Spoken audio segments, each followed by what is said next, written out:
fire sign, Aries, Leo, and Sagittarius. So, alamin natin kung ano ang na-encounter mo sa iyong relationship, sa iyong love life. This is a love reading. So, just a reminder, fire sign, this is a general reading, so this may or may not resonate with you, so don't take it personally. This is just a guide.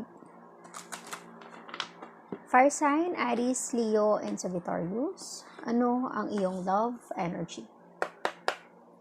Give me your main energy. Ano yung na-experience or na-encounter mo sa iyong love life?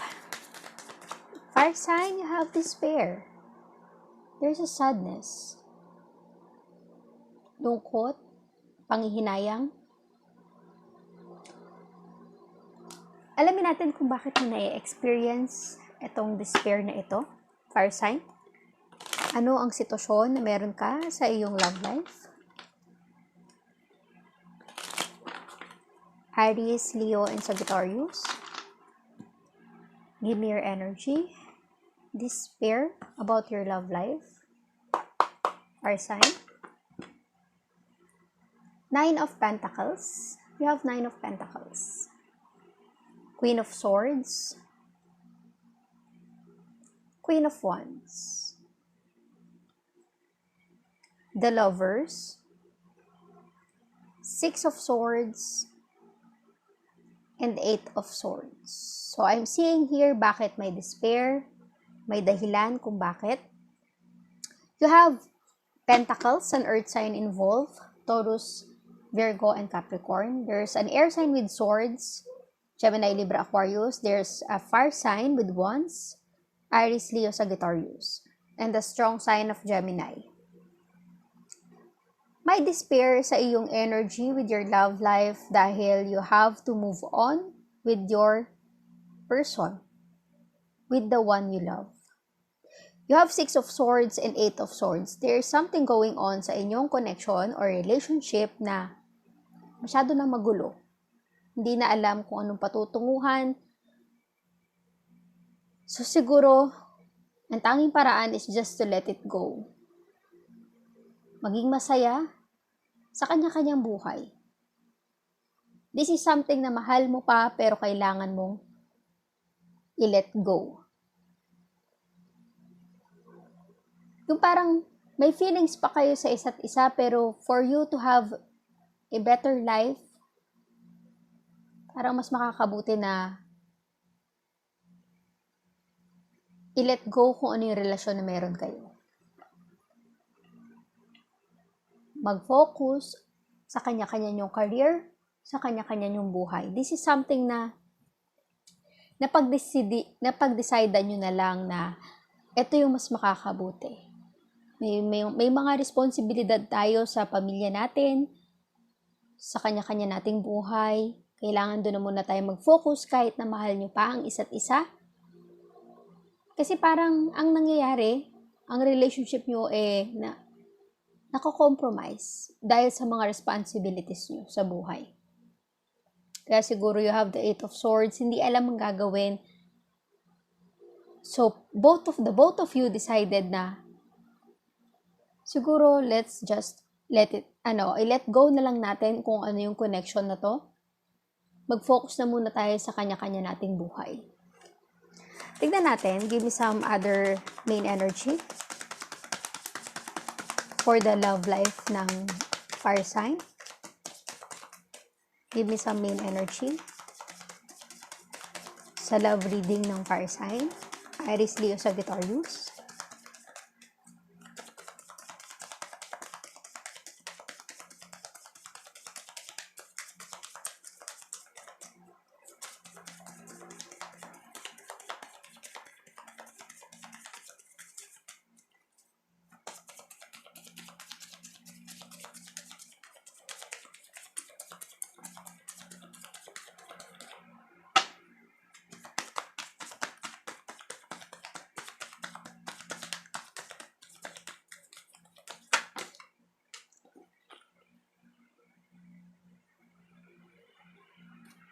Main energy for Aries, Leo, and Sagittarius.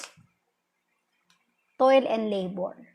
Kaya nasabi ko mag-focus Siguro yun ang napagdesisyonan nyo ng partner mo, ng taong mahal mo, na mag-focus na muna tayong magpakabisi sa kanya-kanya nating buhay.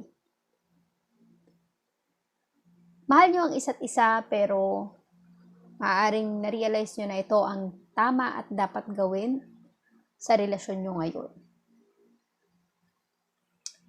Tignan natin ang Love Oracle para sa inyong love life, connection ng partner mo. Fire sign, Aries, Leo, and Sagittarius.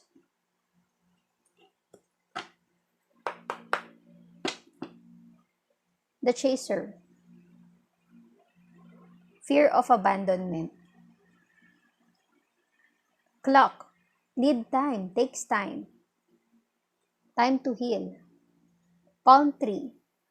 Security, stability, growth.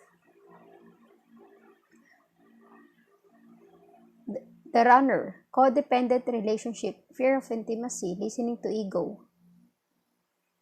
Separation, sadness, missing you. And Kisses, unconditionally loving, falling in love, receiving and giving affection. Your energy saying na siguro may mga hindi rin kayo napagkakasunduan sa inyong relasyon na nagbigay sa inyo ng motibo na mas maganda na sigurong i-let go na muna natin kung ano yung relationship na meron tayo. Siguro mas maganda na i-secure na muna natin yung na magiging okay yung kanya-kanya nating buhay.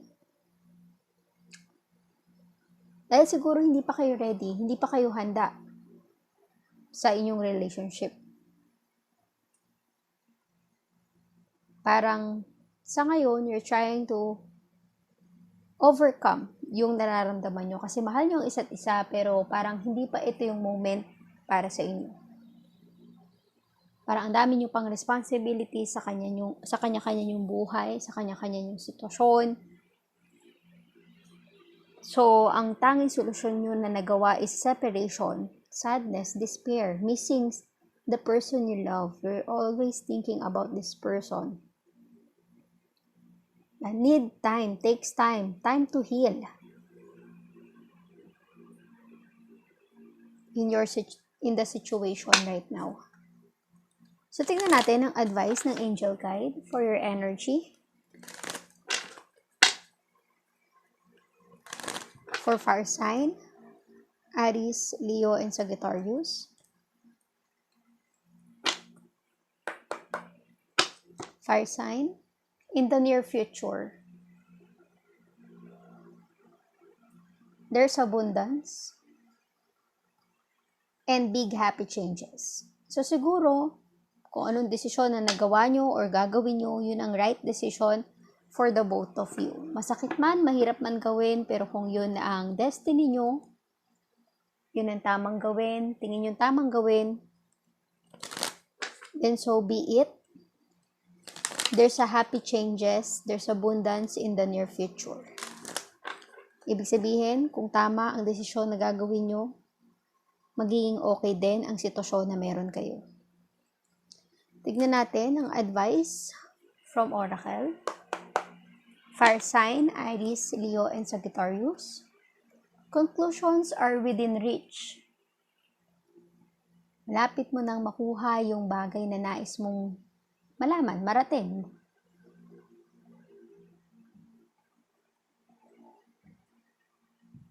A time to give rather than take. Maybe it's time for you to focus sa mga responsibilities mo. Diba?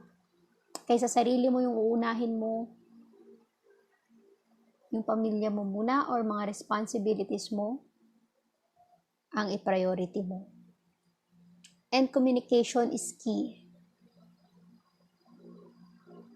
Kung ano man ang interpretation mo sa communication is key. If you need to a closure with your person, then so be it.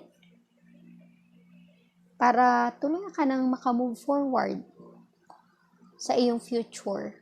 I'm seeing here kasi you're still holding on with this person and just trying to pursue kung ano yung desisyon na ginawa nyo para maging okay kayo, nagpapakabisi kayo. just to forget and just to heal kung ano yung pain na dinadanas nyo. For you to fully move on and to embrace your future and those opportunities ahead of you, fire sign, communication is key.